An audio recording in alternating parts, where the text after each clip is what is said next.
छह डाला में आप लोग पढ़ते हैं, जे त्रिभुवन में जीव अनंत, सुख चाहे दुख ते है बंद।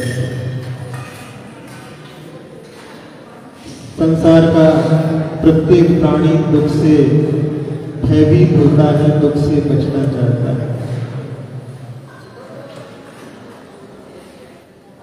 दुख के कारणों का यदि हम अन्वेषण करें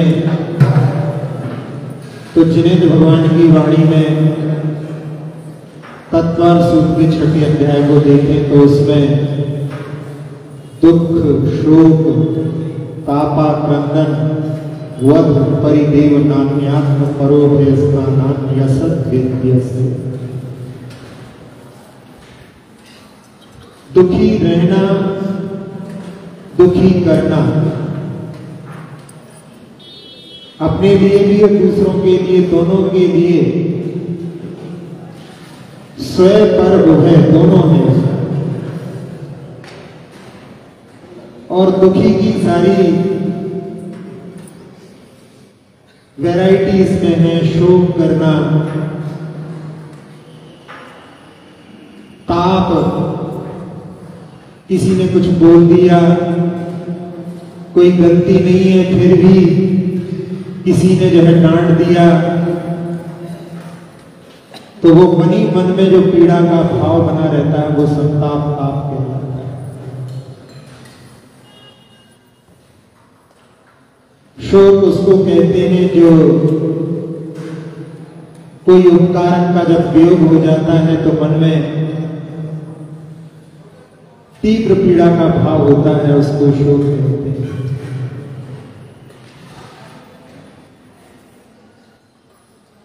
और जब सहन नहीं होता तो अभिव्यक्त क्रंदनम इति आक्रंदनम, फूट फूट करके रोने लगता है। और रोता ही नहीं है, रोने के बीच बीच में कुछ वाक्य भी बोलते जाते हैं और फिर रोते हैं, फिर वाक्य बोलते हैं, उसको बोलते हैं परिदेवन।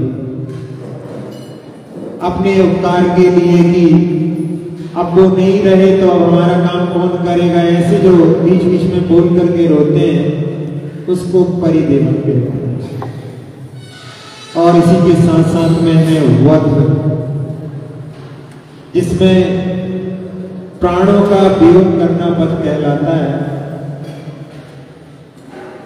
तो उनमें भी दोनों के लिए, अपने प्राणों का वध करना और दूसरे के प्राणों का वध करना, ये सभी असाता वेदनी आश्रम के कारण है।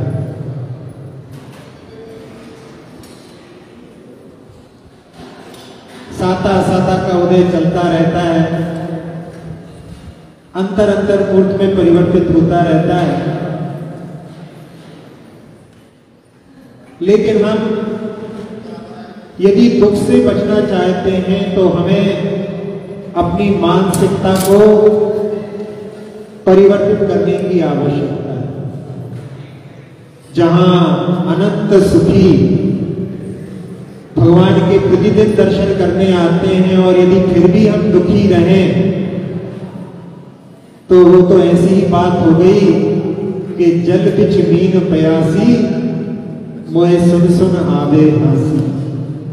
जब अनंत सुखी भगवान के दर्शन अपन प्रतिदिन करते हैं, प्रातः काल में आकर के संध्या में भी करते हैं, और उसके बाद में भी यदि हम दुखी हैं तो अभी तक हमने भगवान के दर्शन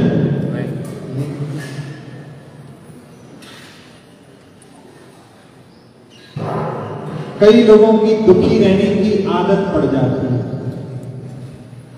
यानी उनका स्वभाव ही ऐसा बन जाता है कि वो अपने आप को हमेशा दुखी ही बताते हैं। और उसमें ऐसी धारणा रहती है कि हमको जब दुखी जानेंगे तो लोगों की जो है संवेदनाएं हमको मिलेंगी, लेकिन वो नहीं समझते कि यदि हम दुखी रहेंगे तो हम और दुख को ही अपनी ओर आकर्षित करेंगे, असाधा को और ही आकर्षित करेंगे। उससे हमारी ही कितनी क्षति है, हानि है, इस पर दृष्टि नहीं जाती। मित्र आया मिलने के लिए और सिर पर हाथ रख करके बैठा हुआ था। पूछा क्या बात हो गई भाई, बड़े दुखी दिख रहे हो।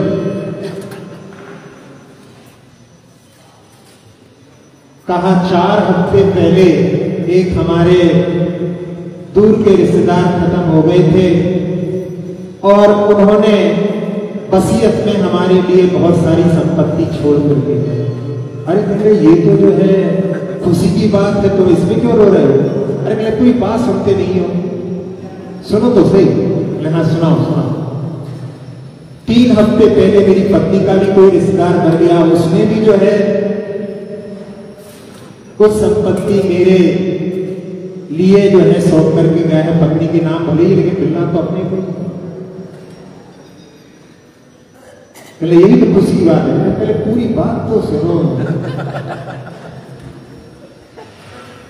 2 हफ्ते पहले फिर एक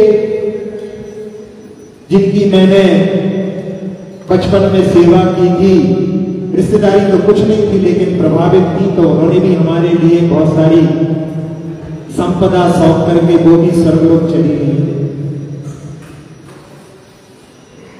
वो बोलने ही वाला था कि पूरी बात हो जाने दो फिर बोल। 4 हफ्ते पहले कुछ खबर आई थी, 3 हफ्ते पहले कुछ खबर आई थी, 2 हफ्ते पहले कुछ खबर आई थी, लेकिन इस हफ्ते में कोई खबर नहीं। अब ऐसे व्यक्तियों के लिए संसार का कौन सुखी कर सकता है, जिन्हें बना ही रखा है कि हमें दुखी रहने में ही हमें ऐसा लगता है कि हमारे लिए संवेदनाएं प्राप्त होंगी, वो संसार में कभी भी सुखी नहीं हो सकती। ऐसे ही एक व्यक्ति पढ़ा था एक पुस्तक में, पिताजी दुकान पर बच्चे अच्छे कपड़े पहन करके पहुंच गए।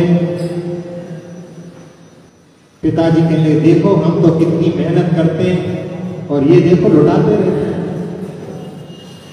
ऐश कर रहे हैं हमारे पैसों पर। अब लोगों के सामने बोल दिया तो बच्चों को बड़ा खराब लगा। उन्होंने अपने पुराने कपड़े जो रिजेक्ट कर दिए थे वो पहन करके कुछ दिनों के बाद पहुंच गए। अब देख करके कहले देखो ऐसे कपड़े पहन करके हमको लजवाओ मत, अभी तो हम कमाते हैं, तुम्हें अच्छे से कपड़े पहनना चाहिए। अरे कहले कुछ भी करो, इनको तो जो है दुखी ही रहना है। तो ऐसे जो है मानसिकता जो है अपने मन को टटोलने की है। कहीं ऐसी परिणति हमारी तो नहीं है। हम अक्सर जो है दूसरों को देखते रहते हैं, निहारते रहते हैं, लेकिन अपनी ओर दृष्टि नहीं डालते। अपने भावों को अपने को परखने के लिए जिनवाणी माता अपने लिए बार बार प्रेरित करती है।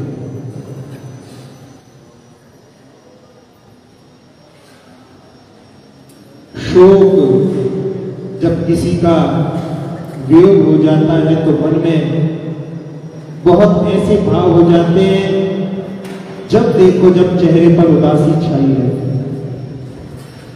ज्यादा देर तक शोक नहीं करना चाहिए।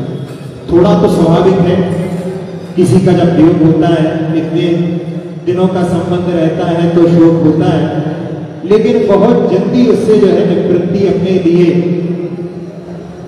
जो अशोक वृक्ष के नीचे विराजमान है उनके पास में आकर के भी यदि कोई शोक से घिरा रहे तो ये भी जो है उसी प्रकार की बात है। सौधर्मित्र की सभा लगी हुई है और सौधर्मित्र की सभा में हमने पहले कहा था कि चारों निकाय के देव वहां पर एकत्रित होते हैं। उस सभा में सौधर्मित्र कहता है कि वो कब अवसर आएगा कि जब मैं मनुष्य बनकर के तपस्या करके मुक्ति को प्राप्त करूंगा। तो एक वहीं पर बैठा बैठा कहने लगा यहां पे तो सब लोग ऐसी बातें करते हैं, मनुष्य बनने की बात में क्या हो जाता है। मनुष्य बनने के बाद में देखो वो श्री राम पहले यहां पर ब्रह्मेंद्र थे, 5वें स्वर्ग के इंद्र थे ब्रह्मेंद्र, और हमेशा कहते रहते थे कि मैं कब मनुष्य बन करके निर्वाण प्राप्त करूं, कब इच्छा लूं, कब ऐसे भाव करते थे। और अब देखो कितने वर्ष बीत गए। सोदरविंद ने कहा कि भैया अपने भैया के मोह में फंसे हुए, बलभद्र और नारायण का ऐसा मोह होता है, अकाट्य मोह होता है, उसको कोई भी पत्नी को छोड़ने तैयार है तो विदा कर दिया जंगल में, लेकिन भाई का जो है बिछोह एक पल के लिए स्वीकार है। देव ने जब सुना तो देखे भैया इनका कैसा मोह है, और उसने आकर के अपनी बिक्रिया से ऐसा रूप दिखाया, लक्ष्मण के पास में पहुंच करके कह दिया और रूप दिखा दिया, सब जगह की रोदन हो रहा है। लक्ष्मण ने पूछा क्या हो गया, उन्होंने कहा कि श्री राम का निधन हो चुका। और जैसे ही लक्ष्मण के कर्णपुट में ये जब शब्द प्रवेश करते हैं, और हाँ या भी नहीं निकल पाया, और इतना ही बोल करके उनके प्राण छूट, इतना तीव्र मोह। और उस समय में जब एक भावतारी जो है श्री राम, उनके लिए पता पड़ता है, दौड़ करके आते हैं और उस समय में सोचते हैं कि ये मुझसे रूठ गया है। मृत को मृत नहीं स्वीकार करते मोह के कारण में। 6 महीने तक ऐसी दशा, कोई दूसरा समझाए तो कहते कि तुम्हारे घर में कोई कितना बुरा होगा, हमारा भाई तो रूठ गया है, सो रहा है। शोक की ऐसी परिणति। तो शोक के भाव, जहां किसी का निधन आदि हो जाता है तो उस समय में 3 दिन के बाद में जिनालय के दर्शन करा देते हैं। भगवान के दर्शन बाहर से करने का तो निषेध कभी नहीं। मानस स्तंभ के दर्शन तो सब अवस्थाओं में किए जा सकते हैं। और भगवान के दर्शन करके जब भगवान की ओर दृष्टि जाए तो उसके माध्यम से अपन विचार करें कि वास्तव में कौन हमारा है। जहां आप लोग कहते हैं जहां देह अपनी नहीं तहां ना अपना कोई, घर संपत्ति पर प्रकट है पर है परिजन लोग। दृष्टि हमारी भगवान की ओर जाए तो इन सब चीजों के ऊपर भी जा सकती है। और एक और उदाहरण के रूप में अपन देखें, शोक को भुलाना। यदि हम चाहें तो प्रकृति में भी हमारे लिए ऐसे दृश्य मिल जाते हैं, उनके माध्यम से हम शोक से ऊपर उठ सकते हैं। एक कन्या ने अपने पिता के विरोध में किसी दूसरी जाति के लड़के के साथ में विवाह कर दिया। आजकल बहुत सारे विवाह ऐसे हो रहे हैं। तो उस समय में पिता ने कह दिया, पहले तो बहुत समझाया और बाद में कह दिया कि यदि तुम मेरी बात नहीं मानती है तो फिर हमसे कोई भी संबंध नहीं है। लेकिन यदि खुद पिता ही जो है अच्छे धूम धड़ाके से शादी करे, सबको बुला बुला करके शादी करे, तो वो तो एक प्रकार से धर्म का स्पष्ट रूप से अपमान है।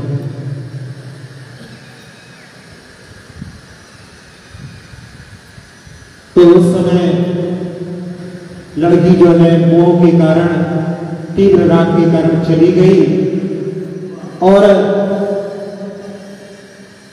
जब उसकी एक संतान उत्पन्न हुई तो उसने कहा कि पिता के पास चलते हैं।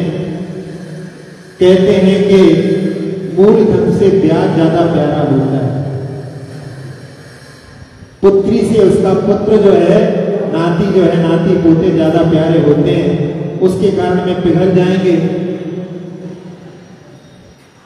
पति ने कहा कि अभी इतनी जल्दी मत करो, थोड़े दिनों के बाद में और दूसरी जब संतान उत्पन्न हो गई तब फिर उसने कहा कि अब तो चलो।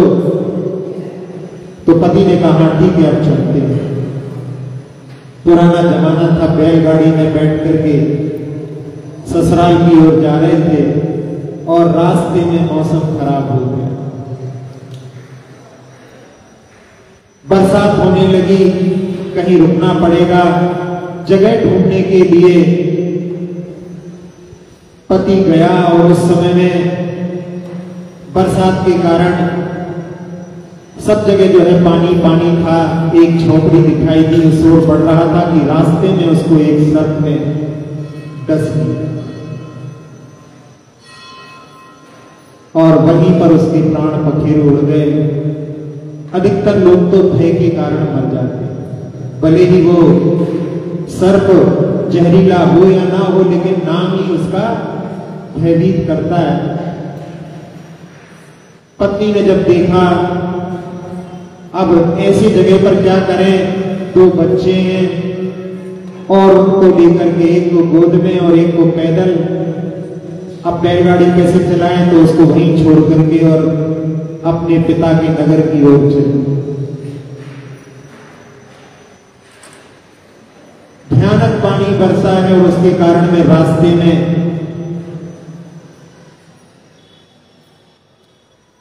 एक नाला ऐसा पड़ा कि जिसमें से पानी बह रहा है, कैसे पार करें। तो उसने बड़े लड़के से कहा कि तुम यहीं बैठो, छोटे को गोद में लेकर के आगे बढ़ी।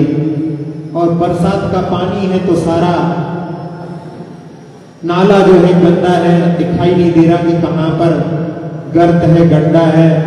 और एक गड्ढे में पैर पड़ा और अपने आप को संभाल नहीं पाई, हाथ की संतान उस पानी में बह गई। और उस अवस्था में वो चिल्लाई, चीखी और यहां जो लड़का बैठा हुआ था वो अपनी मां की ओर दौड़ पड़ा। छोटा सा लड़का था, पानी का वेग ज्यादा था तो वो भी जो है उस वेग में बह गया। मां जो है यहां पर उसको पकड़ पाती इसके पहले वो तीव्र धार में बह गया।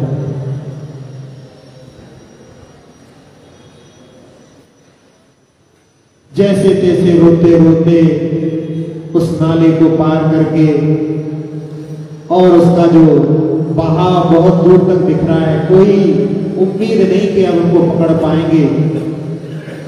रोते रोते वो अपनी मातृभूमि पर पहुंचे,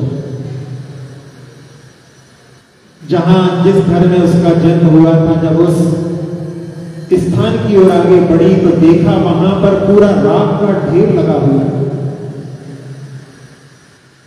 और लोगों से पूछा तो उसने कहा कि 2-3 दिन की ही बात है, तुम्हारे घर में ऐसी आग लगी कि हम लोग रात के समय में कोई को निकाल ही नहीं पाए, सारे के सारे लोग इसी में, यही उनके लिए शमशान बन गया।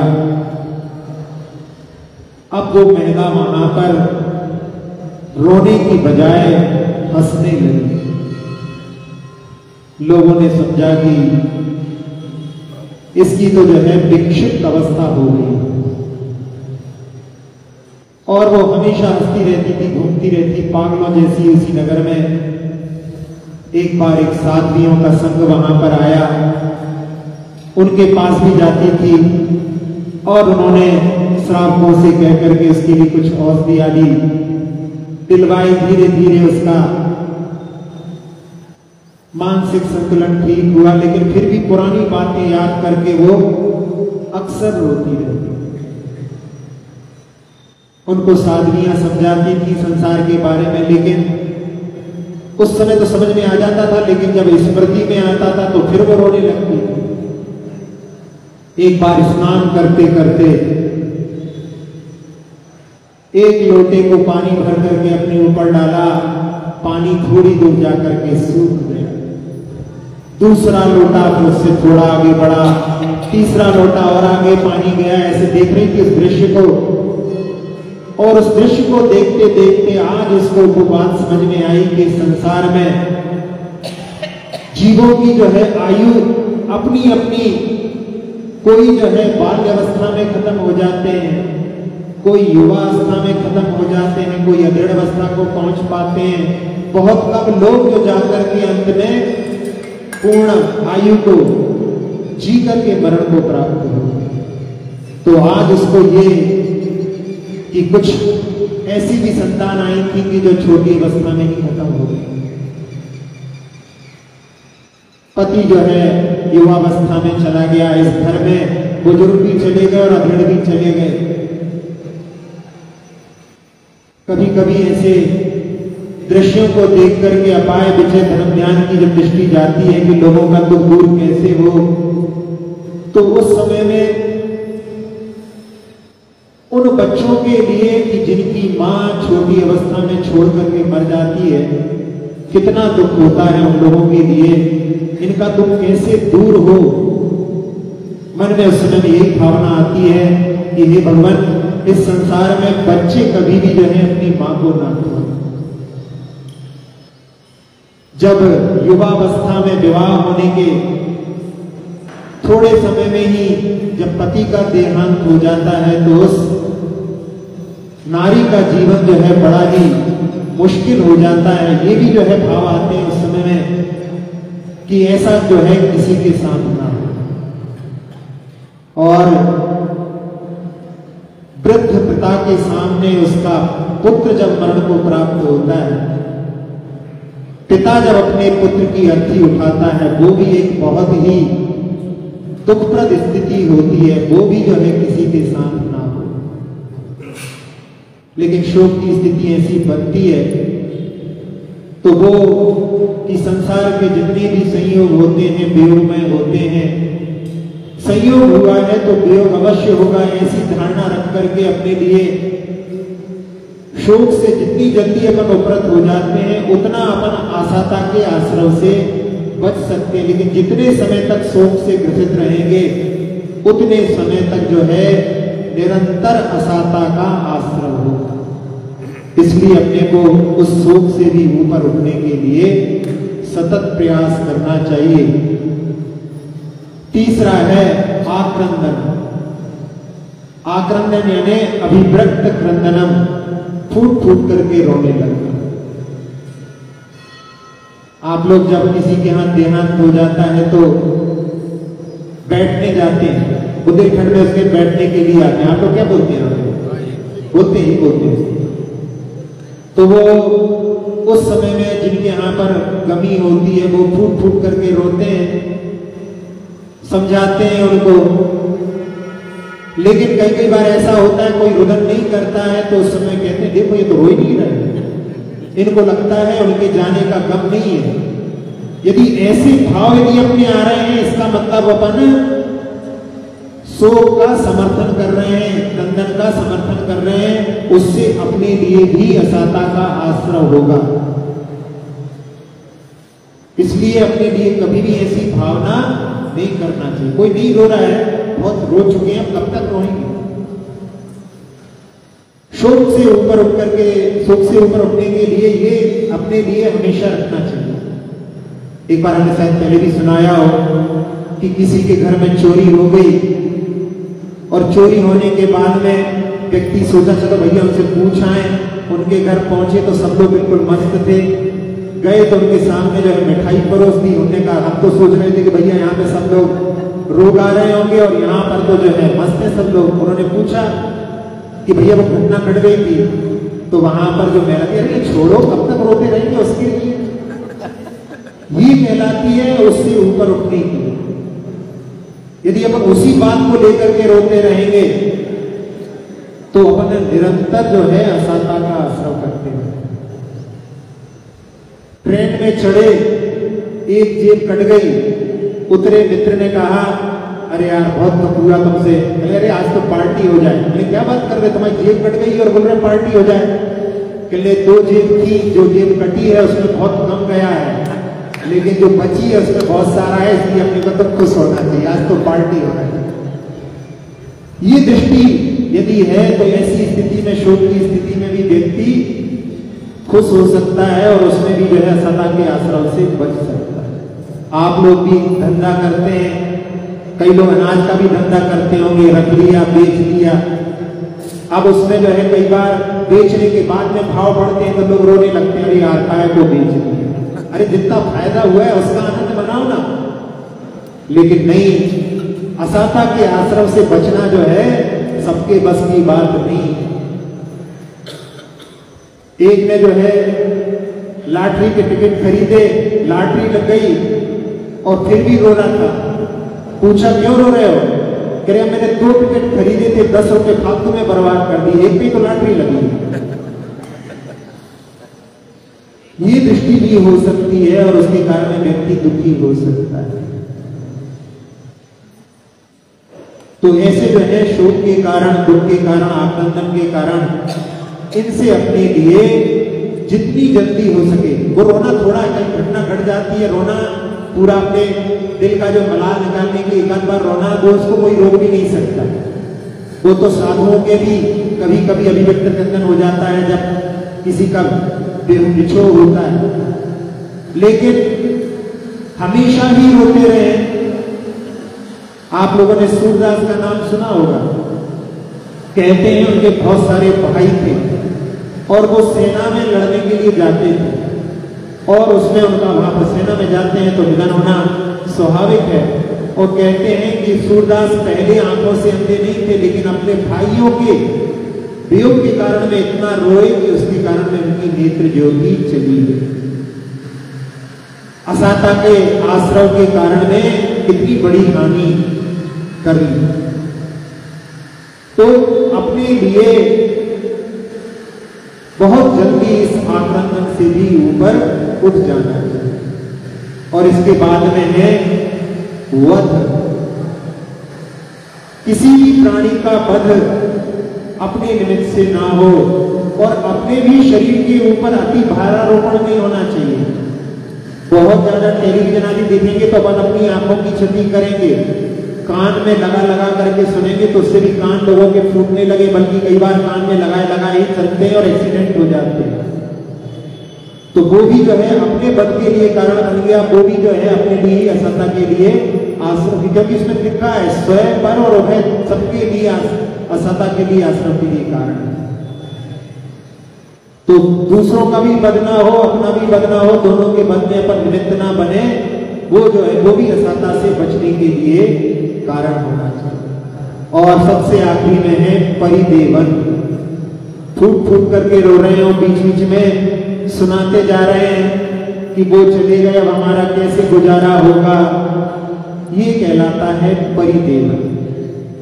इसमें भी एक व्यंग सुना करके हम अपनी बात को पूर्ण करेंगे कि एक वृद्धा जो अपने पति के मरण पर रो रही थी और रोते रोते कि अब वो चले गए, अब हमारी इतनी सारी जो है दुकानें हैं, वहां से सब जगह से जो है किराया लेकर के आना पड़ता था, अब कौन लेकर के आएगा।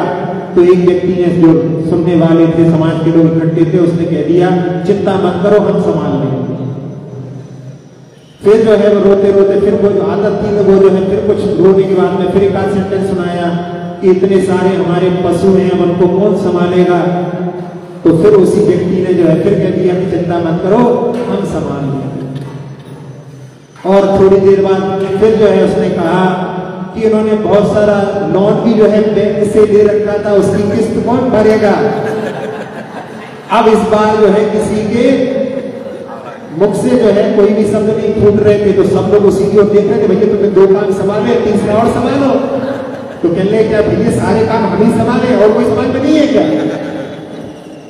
मतलब अच्छी में तो जो है सब जो है मिल जाते हैं, दुख में कोई साथ नहीं देता। ये संसार के स्वरूप को भी समझना चाहिए, उसके माध्यम से भी अपने लिए वैराग्य का कारण बन सकता है। लेकिन असाता से बचने का अपने लिए जो मार्ग बताया है, उससे अपन प्रति समय में स्मरण करके कि अपने आप के भावों का अपने को विश्लेषण करना चाहिए कि मैं इस समय में दुखी तो नहीं अनुभव कर रहा हूं, यदि मैं दुख का अनुभव कर रहा हूं तो उसके माध्यम से असाता का आश्रम हो रहा है। यदि मैं शोक कर रहा हूं किसी के लिए, वो भी असाता के लिए, आश्रम के लिए कारण है। और भले ही मैं नहीं रो रहा हूं, लेकिन मैं दूसरे के रोने की भी इच्छा कर रहा हूं, वो भी जो है मेरे लिए असाता के लिए कारण बन सकता है। इस प्रकार से असाता के कारण से बचने का भगवान ने अपने लिए कितना स्पष्ट मार्ग बताया है। उसके बाद में भी यदि हम दुखी बने रहें तो फिर भगवान क्या सामने साक्षात जो है तीर्थंकर भी, गणधर परमेश्वरी भी आकर के समझाएं तो अपन उससे नहीं बच सकते। इतने स्पष्ट रूप में भगवान ने अपने लिए उपदेश दिया कि भगवान का बड़ा उपकार है, उसको अपने जीवन में पालन करके हम सभी लोग असाता से बच करके अपने मार्ग को प्रशस्त रखते हुए और मुक्ति के मार्ग पर बढ़े। इसी भावना के साथ में